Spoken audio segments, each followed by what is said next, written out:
En novembre 1967, Kalsoum fait escale à Paris, à l'Olympia, pour les 2 seuls concerts qu'elle ait jamais donnés dans un pays occidental. Conscient de la force symbolique de ce personnage, le général de Gaulle lui fait parvenir un télégramme chaleureux.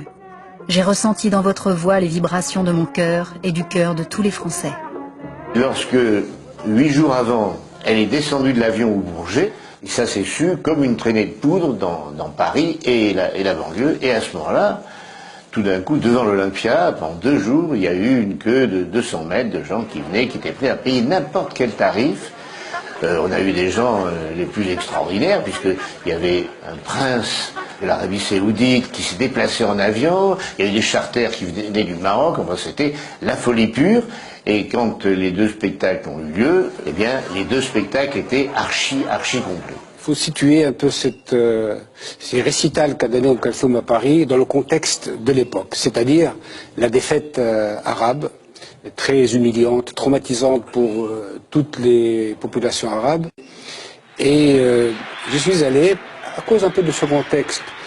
Et j'ai vraiment ressenti quelque chose de très très fort, cette communion qu'avaient tous ces Arabes de Paris et qui retrouvaient une sorte de sentiment de dignité, un sentiment d'unité face à ce traumatisme.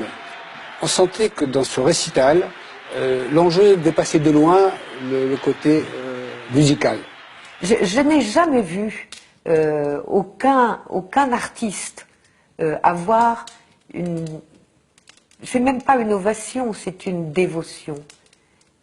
Une dévotion à ce point-là. Même les grands concerts de Prince, de Michael Jackson, ça n'a strictement rien à voir. Là, on est dans une chapelle, une chapelle extraordinairement populaire, extraordinairement chaleureuse. D'abord, il y a une notion de respect à l'égard de cet artiste. Le rideau s'ouvre, elle est assise dans sa robe verte, au milieu de 25 musiciens, tous en smoking. Et dans la salle, c'est un rugissement. Et tous, ils lui parlent. Ils lui disent « Habibi, Habibi ». Mais qu'est-ce que ça veut dire, Habibi? Elle dit « Je t'aime, je t'aime ».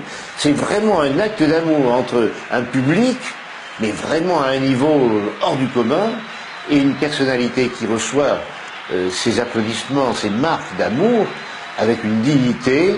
Elle reste calme, posée, le visage ne bouge pas. Elle chante 3 chansons, ça durait jusqu'à 3 heures du matin. Vous pouvez imaginer, ce sont vraiment des choses extrêmement importantes qui ont marqué ma vie. Et je pense que les années peuvent passer et ce souvenir-là ne va pas s'effacer de sitôt.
Tout ce public extrêmement populaire est d'un raffinement musical qui étonne, qui émerveille.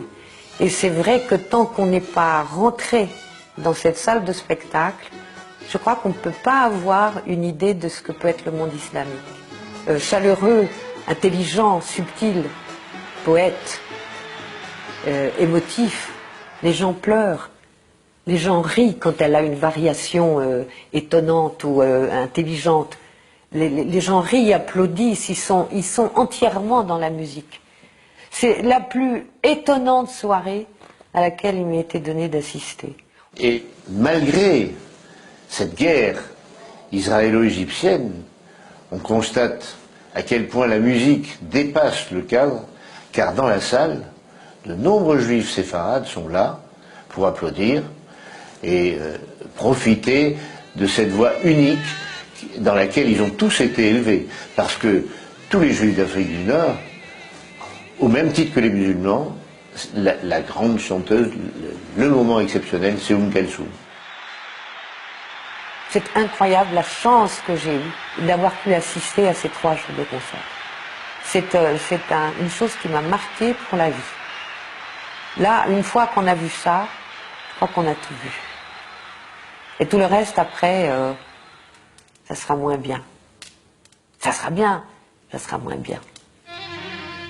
C'est lors d'un voyage à Moscou, en 1970, Kalsoum apprend la mort prématurée de Nasser. Porté par la foule, le Raïs égyptien laisse tout un peuple orphelin. Artistiquement, Kalsoum ne survivra que quelques mois à Nasser. Sa voix décline peu à peu et s'éteint en janvier 1973, date de son dernier concert. C'est très très étrange à quel point leur dernier moment, soudain les images sont quasiment les mêmes. Ils ont été enterrés, ils sont morts presque de la même façon, quoi.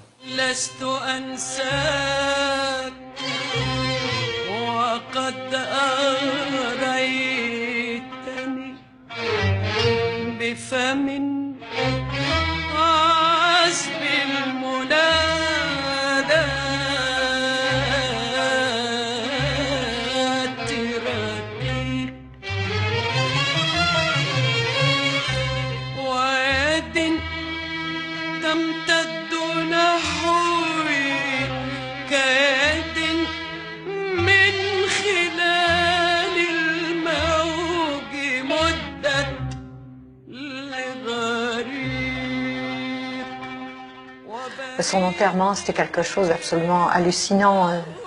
Les gens étaient désespérés. Elle n'avait pas le droit de mourir parce que c'était pas une humaine, c'était quelque chose de puissant. C'est des moments où la foule arrache la dépouille aux officiels. C'est-à-dire que la foule reprend possession de celui qui vient de partir.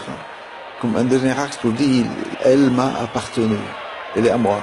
Il y a une page qui a été tournée. Et ça, les foules le ressentent de façon presque intuitive, par leur tripes.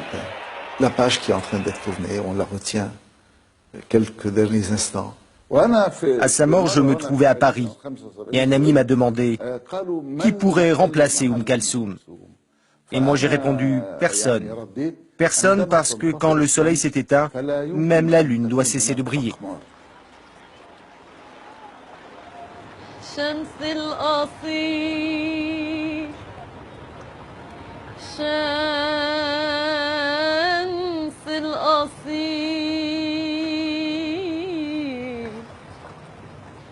شمس الأصيل ذهبت خوص النخيل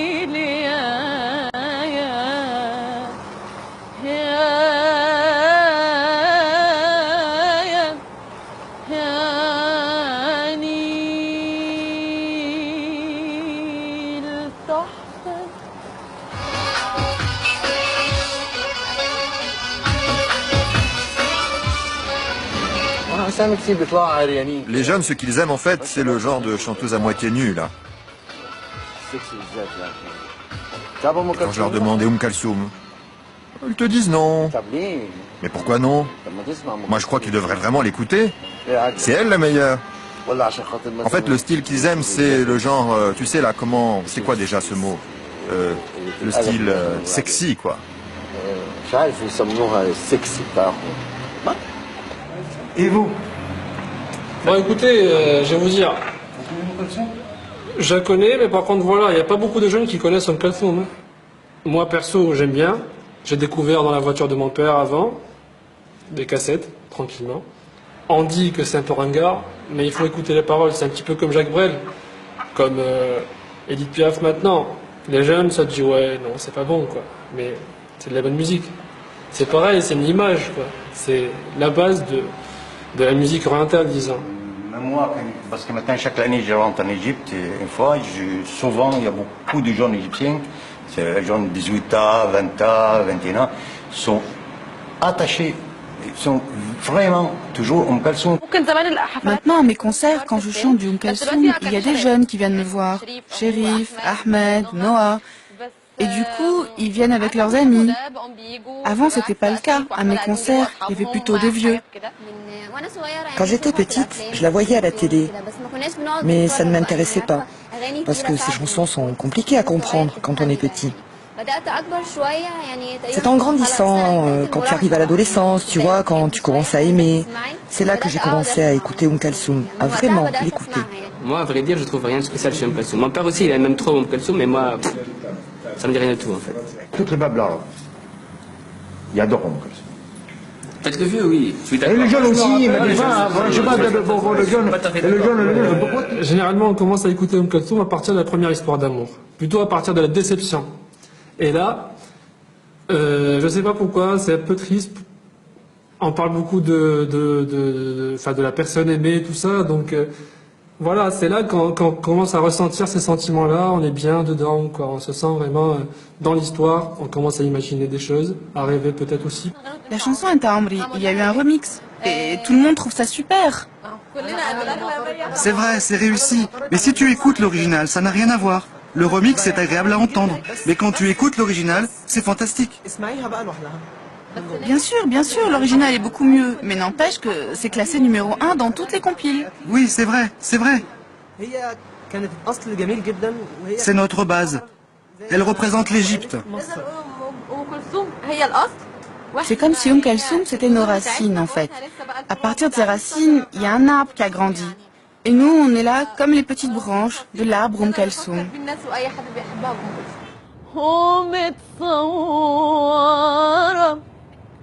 تحفة ومتصورة في صفحتك يا جميل في صفحتك يا جميل في صفحتك يا جميل